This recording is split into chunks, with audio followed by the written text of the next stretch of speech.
Pride and Prejudice by Jane Austen. Chapter 41. The first week of their return was soon gone. The second began. It was the last of the regiment's stay in Meryton, and all the young ladies in the neighbourhood were drooping apace. The dejection was almost universal. The elder Miss Bennets alone were still able to eat, drink, and sleep, and pursue the usual course of their employments. Very frequently were they reproached for this insensibility by Kitty and Lydia, whose own misery was extreme, and who could not comprehend such hard-heartedness in any of the family. "Good heaven! What is to become of us? What are we to do?" would they often exclaim in the bitterness of woe. "How can you be so smiling, Lizzie?" Their affectionate mother shared all their grief. She remembered what she had herself endured on a similar occasion 25 years ago. "I am sure," said she, "I cried for 2 days together when Colonel Miller's regiment went away. I thought I should have broken my heart." "I am sure I shall break mine," said Lydia. "If one could but go to Brighton," observed Mrs. Bennet. "Oh yes, if one could but go to Brighton, but papa is so disagreeable." "A little sea-bathing would set me up for ever." "And my aunt Phillips is sure it would do me a great deal of good," added Kitty. Such were the kind of lamentations resounding perpetually through Longbourn House.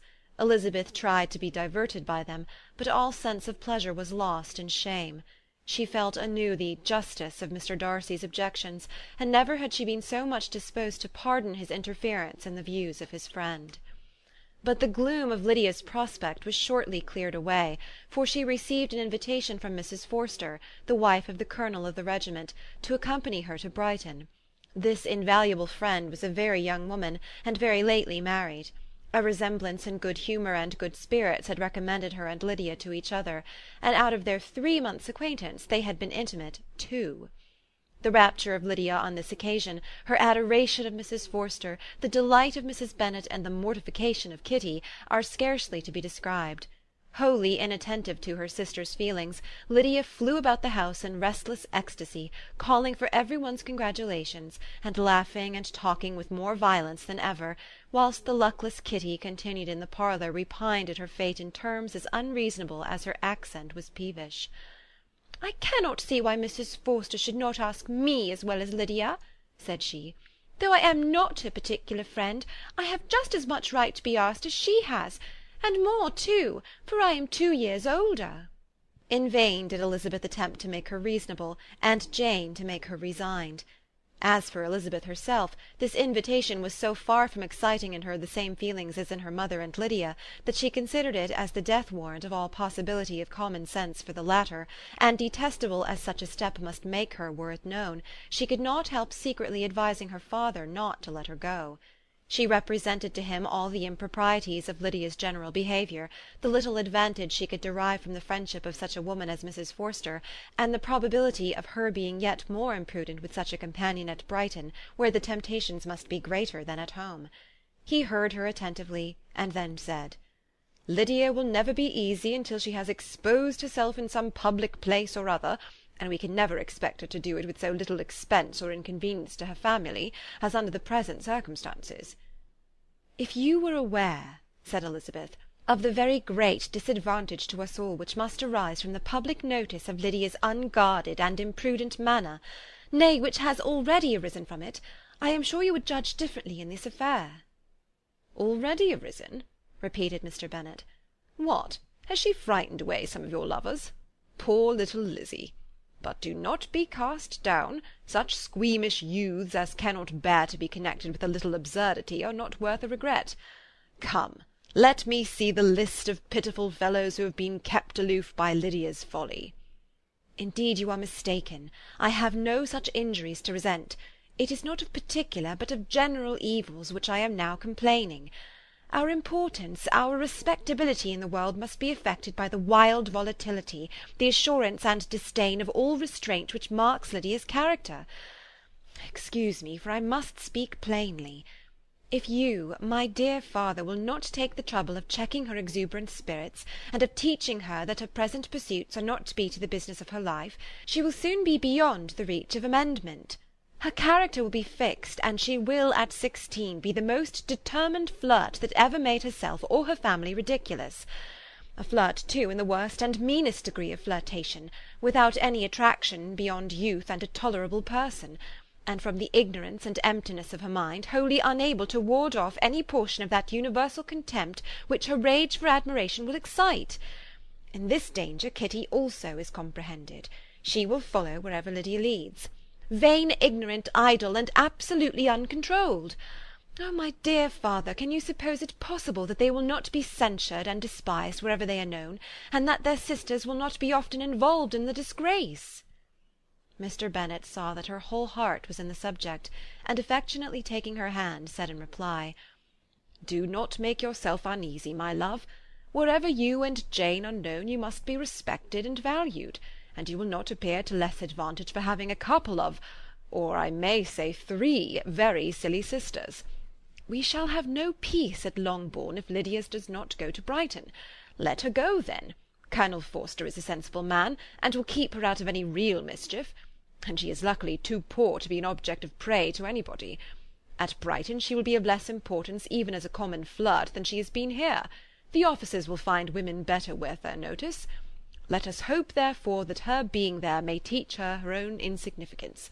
At any rate, she cannot grow many degrees worse, without authorizing us to lock her up for the rest of her life." With this answer Elizabeth was forced to be content, but her own opinion continued the same, and she left him disappointed and sorry. It was not in her nature, however, to increase her vexations by dwelling on them. She was confident of having performed her duty, and to fret over unavoidable evils, or augment them by anxiety, was no part of her disposition. Had Lydia and her mother known the substance of her conference with their father, their indignation would hardly have found expression in their united volubility. In Lydia's imagination, a visit to Brighton comprised every possibility of earthly happiness. She saw with the creative eye of fancy the streets of that gay bathing-place covered with officers. She saw herself the object of attention to tens and scores of them at present unknown. She saw all the glories of the camp, its tents stretched forth in beauteous uniformity of lines, crowded with the young and the gay, and dazzling with scarlet. And to complete the view, she saw herself seated beneath a tent, tenderly flirting with at least 6 officers at once.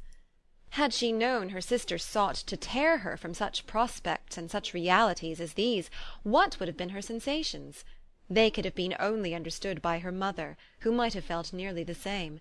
Lydia's going to Brighton was all that consoled her for her melancholy conviction of her husband's never intending to go there himself.